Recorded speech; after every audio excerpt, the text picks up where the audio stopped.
Tapos na Program. tayo dyan. Tapos na tayo dyan. Ang Kaya nga naging po, sinasagot ko problema- po kayo na hindi ko po namin sinasabi. Wala po kami sinasabi na restitution is a condition. So I'm not insisting on it, sir. And remember, Mr. Chair, if I may... Do not preach to the choir. No, I'm not preaching, Sandali Mr. lang, sandali lang. Ang pinag-uusapan natin, these people are supposed to be potential witnesses for the state. Kailangan tulungan natin ang Estado para ma-prosecute kung sino-sino ang dapat managot. If the parties both agree to the terms and conditions contained in the memorandum of But you agreement, cannot there is no impose an abuse. agreement. If you cannot impose an agreement which is not required by the law, especially if you will put restitution there, how can you do that? O para lumuwag-luwag naman yun, sabi ng DOJ, opo, kukunin namin. Talaga, kukunin nyo? Yes, Mr. Chair. Thank you.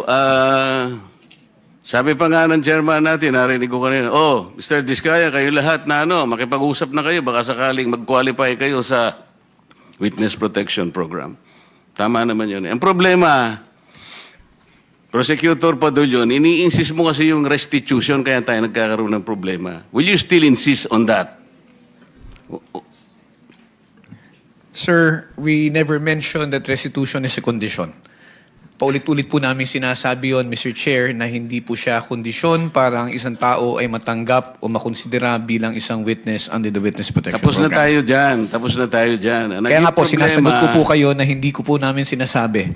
Wala po kami sinasabi na restitution is a condition. So I'm not insisting on it, sir. Hindi mo sinasabi ngayon, but when you were talking about a memorandum, yun ang sinasabi mo, there, pwede naming ilagay yung restitution because it is a matter of good public policy. Ano namang klaseng... Kaya nga nahihirapan sila eh.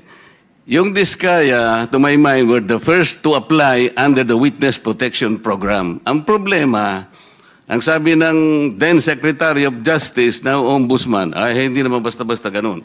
Kinakailangan isaulin ninyo yung ininakaw ninyo. Ang problema po doon, kung wala namang wala namang korte pa pong nagsasabi kung talagang sila ay nagnakaw o nakapagnakaw, sino pong magkukwenta nun?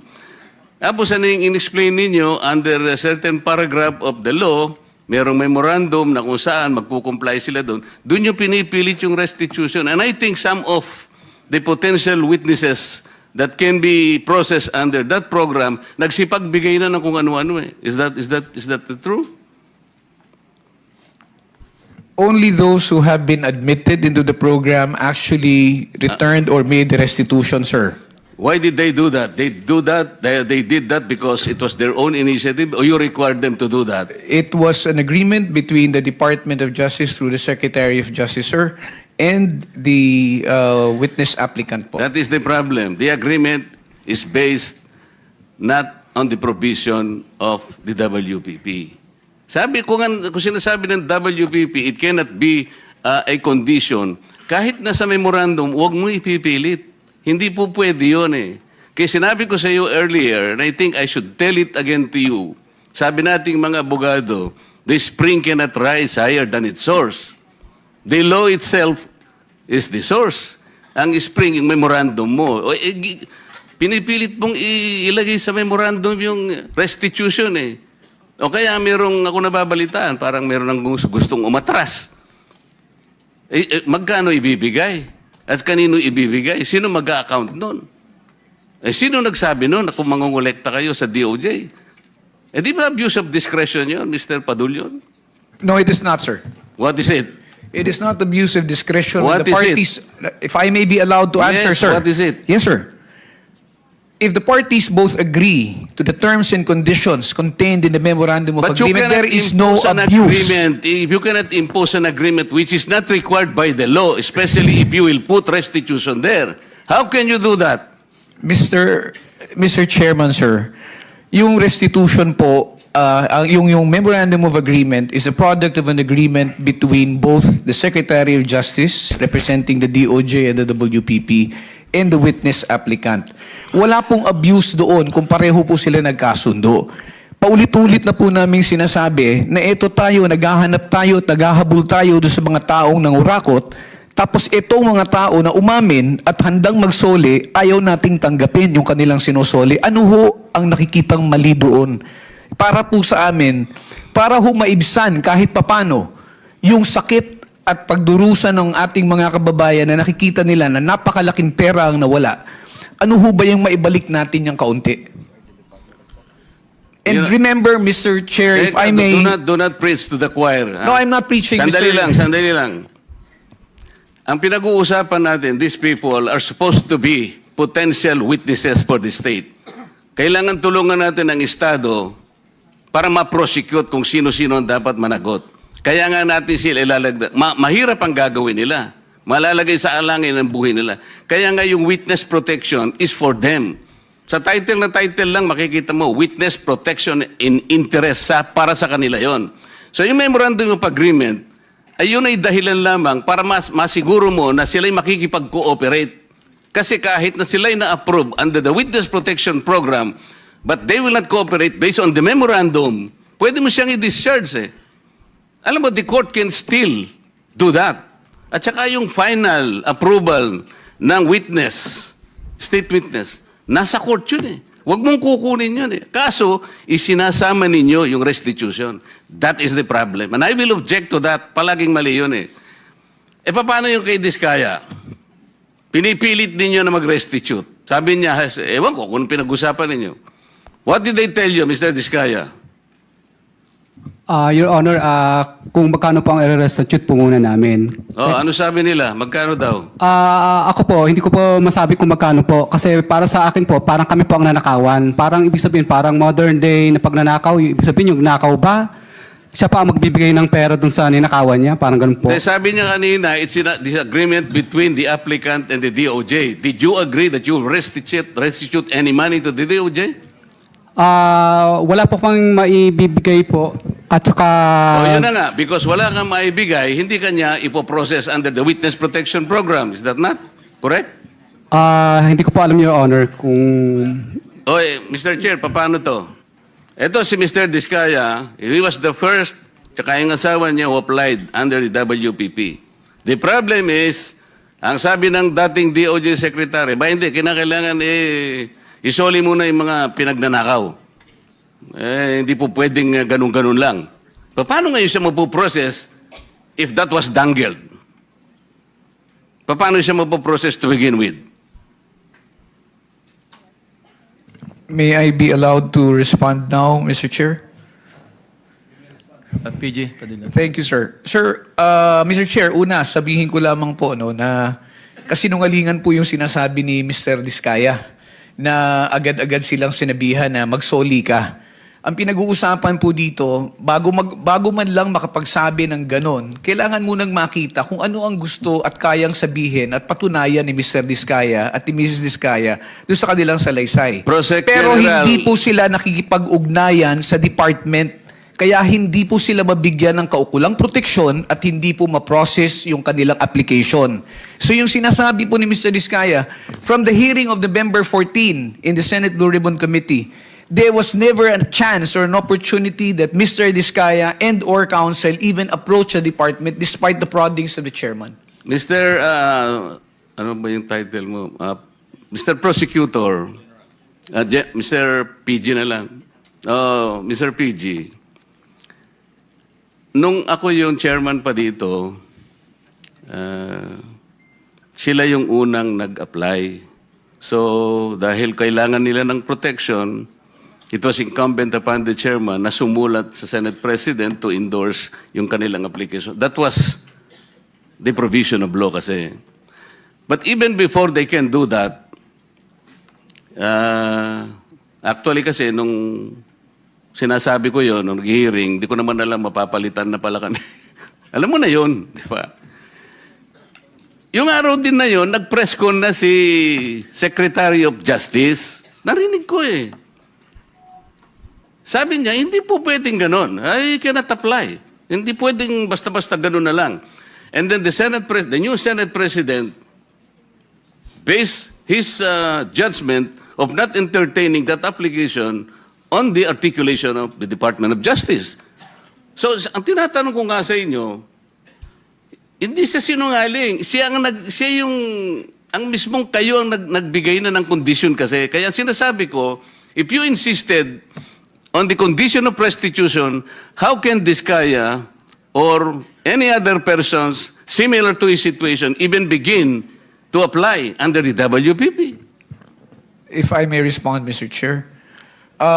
If I may refresh the memory of the good senator, during the last hearing of November 14, 2025, that matter that you raised about the statement made by the former Secretary of Justice was already put on the side when you asked that question. And we already informed the chairman that if they wish to file their application, if they wish to be processed, they go to the Department of Justice. Binanggit po yan, nasa transcripts po yan na sinasabi niya, o sige, wala mo nang pag-uusapang restitution. But did they ever come to the department to coordinate with us? No, they did not. And let me just put it on record, sir, na hindi po ito question na kung sino ang nauna na nagsalita. Hindi po ito question kung sino yung naunang nagbanggit ng napakaraming pangalan kung hindi rin naman nila kayang suportahan ng ebidensya at wala rin naman silang mabibigay na magpuprove o magpapatunay doon sa kanilang mga sinasabi. Yan po ang kailangan naming suriin. I am sorry, Mr. Chair, he did not refresh my memory. Pinopulyut mo yung memory ko eh. Hindi siya nagpunta rito na sabihin niya na, okay, pumunta ka sa DOJ, wag na muna nating pag-usapan ng restitution. Walang ganon. Nagpunta nga siya rito dito si DOJ Secretary din eh. O sabi ko, Boying, okay na ba yun? Papupunta. O di wala nang ano ha? Wala nang restitution na. Basta papuntahin mo silang mag-asawa doon. Hindi ba nagpunta ka, Mr. Diskaya? Yung kinabukasan nung magkita kayo rito? Mr. Diskaya, you may respond, but unfortunately, your time is up. Your Honor, yes po, Your Honor. Opo. Hindi nga, ipaliwanag mo. Bali po, Your Honor, kasi po di pa po nagsalita po yung misis ko na Hindi nga, ganito. Wala na akong time eh. Pinapunta ka niya ron. Kasi nandito nag-uusap kayo eh. O, kayong dalawang mag-asawa, punta kayo ron ng alas 9. Pumunta kayo. Sinabi ba niya wala ng restitution? Nung una po, wala pong sinabing may restitution, pero nung sumunod po, yung panghuli po naming usapan po is may restitution, magkano daw po ang i-restitute namin. Tapos kakasuhan din po daw kami at hindi didiinan. Pero gusto ko po, Your Honor, na hindi na po muna magsalita ng dire-diretso kasi po yung huli po yung misis ko na nagsalita siya na hindi daw po kami kasama sa WPP. Yung natatandaan ko po yung huling hearing po dito ay nakulong po yung misis ko sa Davao. Samantalang meron naman po nag-exist na project. Kaya natatakot po ako, Your Honor, na baka pag nagsalita na rin po ako, baka po sa susunod po ako naman po ang makulong. Kaya hindi na po ako magsasalita. Salamat po, Mr. Chair. Thank you. Mr. Chair, point of order before the next. Yes, hearing. Senator Risa. Salamat, You wanna go Mr. Chair. Pwede po bang malaman kung tulad ng iniutos ng chair nung nakaraang hearing, nag-submit na po sina Mr. and Ms. Diskaya nung buong listahan nila, ledger, ng mga proyekto nila kasama ang mga joint venture projects para sa mga taong 2016 hanggang 2022? Your Honor, nung nakalabas po ako, Your Honor, nung nakaraan po, ay hindi po kami pinapasok halos ng mga taga City Hall. Kasi po yung mga taga City Hall po, pinasarado po nila yung office namin. Kasi po, nirevoke po nila yung business permit po namin dahil sa kakulangan po ng occupancy permit. So, nakiusap po kami sa City Hall na sana po papasukin po yung mga taga Senate Sergeant at Arms at ayaw po nila papasukin. At ngayon po, wala na po kaming empleyado. Lahat po sila ay iniwan na po kami o yung iba po ay separated na po kasi sarado na po yung kumpanya namin. Ganun din po yung mga nangungumpahan sa office po namin na building na pinuupahan ay wala na rin po sila doon. Kanya-kanya na po sila ng sara. Mr. Chair, diretso lang po yung tanong ko pero hindi diretso yung sagot. Parang kanina, lahat po tayo physically naghitla dun sa sinabi ni Mr. Diskaya na parang sila pa yung nanakawan. I would like to request the good chair to please reiterate yung utos ng komite kina Mr. Diskaya. I-submit yung ledger na sinabi ni Ms. Diskaya noon, meron sila ng mga proyekto pati joint venture projects mula 2016 hanggang 2022. Huwag po nilang sisisihin ang City Hall. Hindi po yan kasalanan ng City Hall dahil subject yan ng utos ng Blue Ribbon Committee. Mr. Chair. Sabi rin po ng ating secretariat sa komite, nag-follow up po sila kina Mr. Diskaya last week. Pero hanggang ngayon po, 3:44 na po ng hapon. Almost 3 hours mula nung nagsimula tayo, hindi pa rin sila sumusunod sa utos ng Blue Ribbon, Mr. Chair. Your Honor, makikiusap po sana ako na baka para mas kumpleto po yung project list po na makuha ninyo, baka po pwedeng isabpina na lang po ang DPWS kasi may copy naman po sila kasi wala na po kami talagang mga empleyado na mag-aasikaso. Ako po nakakulong sa Senate po, yung misis ko naman nakakulong sa Davao. Mr. So wala po kami mautusan, Your Honor. Mr. Chair, I will submit to the wisdom of the chair kung ano po yung pinakamabisang paraan. Ang hinahanap ko lang pong outcome ay mabigay ng mga ni na Mr. at Ms. Diskaya yung ledger nila na sinabi ni Ms. Diskaya mayroon sila nung mga joint venture and other projects nila mula 2016 hanggang 2022. Ewan ko ba, Mr. Chair, binabato pa nila sa DPWH yung responsibilidad sumunod sa utos ng Blue Ribbon, Mr. Chair.